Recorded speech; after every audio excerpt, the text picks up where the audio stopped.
Adamimogo 93.1 FM, Lekki, Lagos.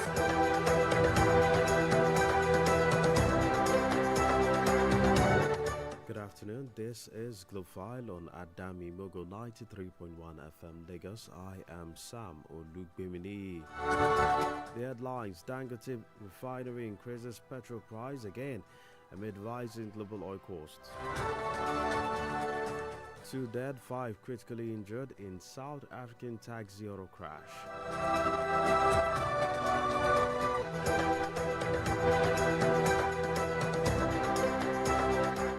US continues with aggression as Donald Trump rejects Iran's ceasefire demands.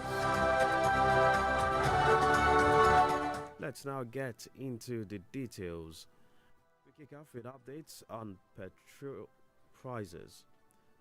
Dangote Petroleum Refinery has announced a fresh increase in the price of premium malt spirits from 1,175 naira to 1,245 naira per litre, following the Middle East crisis, which has sent crude oil prices rising above $100 per barrel.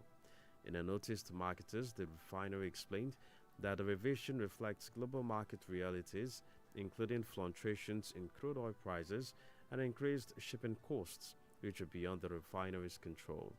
The new pricing took effect this morning, but marketers with existing supply arrangements backed by valid bank guarantees will still be allowed to lift products at previous rates. The development marks the fourth fuel price hike by the refinery in March, following initial hikes from 774 naira to 875 naira, then to 995 naira to 1,175 naira, and now 1,245 naira per litre.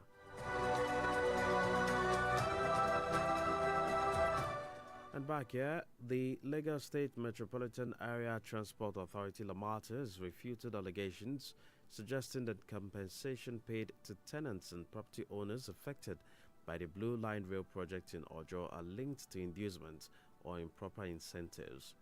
In a statement posted on X, Lamata stated that all compensation payments follow state government-approved policies designed to ensure fairness and assist affected residents in relocating.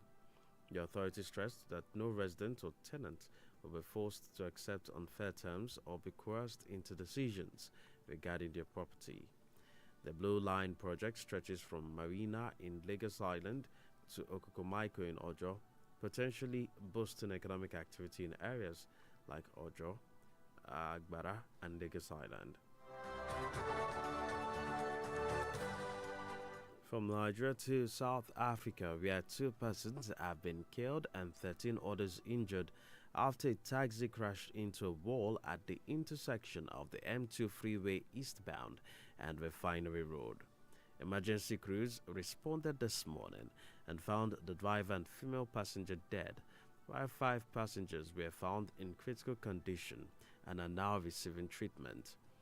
Eruku Leni EMS spokesperson William Ntlandi said rescue teams had to use specialized hydraulic rescue equipment to access and recover the entrapped driver. The intersection was affected by temporary closure of 2 lanes due to the scene rehabilitation.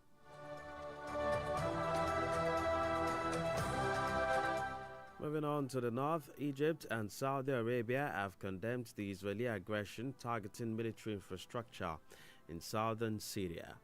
It also described it as a violation of Syria's sovereignty and territorial integrity. Saudi Arabia's foreign ministry said in a statement that the kingdom rejects the flagrant aggression and Israel's violation of the 1974 disengagement agreement and called on the international community to take action to halt such actions. Egypt's foreign ministry said it rejected the repeated Israeli actions, calling for the immediate withdrawal of Israeli forces from the occupied Syrian territories and urged the international community to take urgent steps to stop the violations. The statements followed an Israeli aggression on military infrastructure in southern Syria yesterday. Coming up on Globefile, U.S. aggression continues as Donald Trump rejects Iran's ceasefire demands.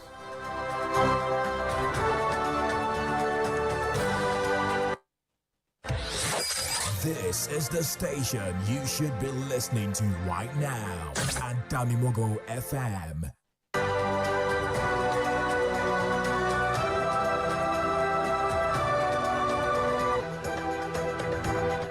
Now taking more stories, this time from the Middle East. U.S. President Donald Trump says he does not want to do a ceasefire with Iran and insists the U.S. military is literally obliterating the other side.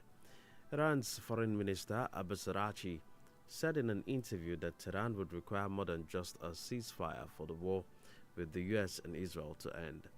However, Trump rejected the idea of a ceasefire, noting that the U.S. had successfully executed its targets and is about winding down its operations in Iran. We can have dialogue, but I don't want to do a ceasefire.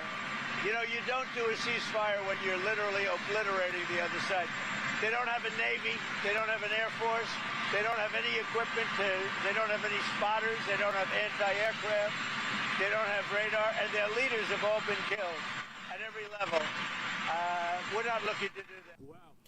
Earlier, Iran's Supreme Leader Mujtaba Khamenei also claimed Iran has dealt a dizzying blow to its enemies and that U.S.-Israeli attack on his country was a gross miscalculation. Now, Israel has confirmed its military attacked cities in Iran, including Tehran, Karaj west of the capital, and the central city of Isfahan. Israel also attacked Beirut, saying it was targeting Hezbollah as it steps up airstrikes targeting the Iran-backed Lebanese militia in the deadliest spillover from the war in Iran. Before its strikes in Lebanon, the Israeli military said it issued evacuation warnings for 7 neighborhoods in the southern suburbs of Beirut. Israel's military says it killed 4 armed Hezbollah fighters during coordinated air and ground operations in southern Lebanon overnight.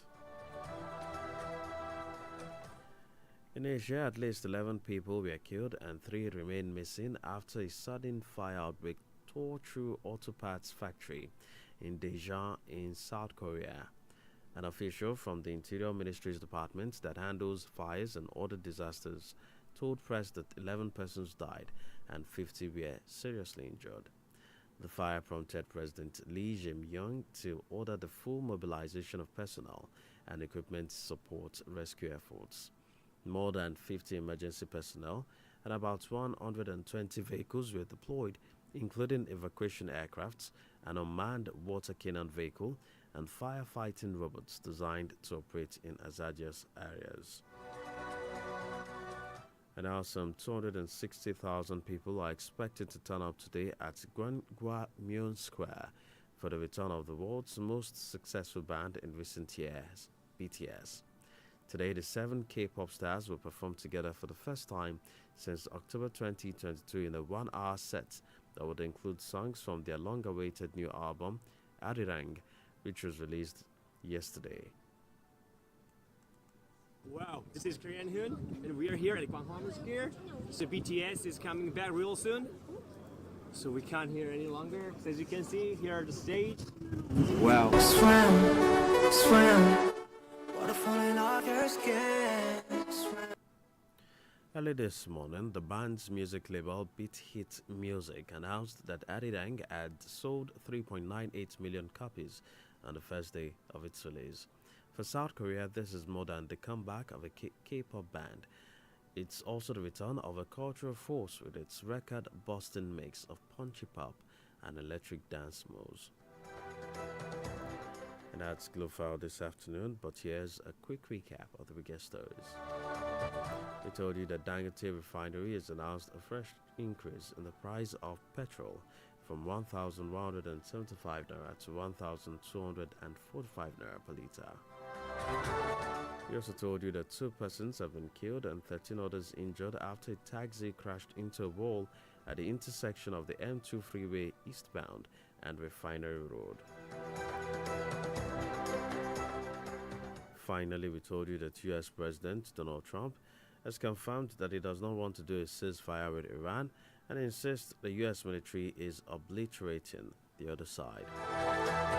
The file was produced by Ayo Adeke. I am Sam Olugbemini. Thanks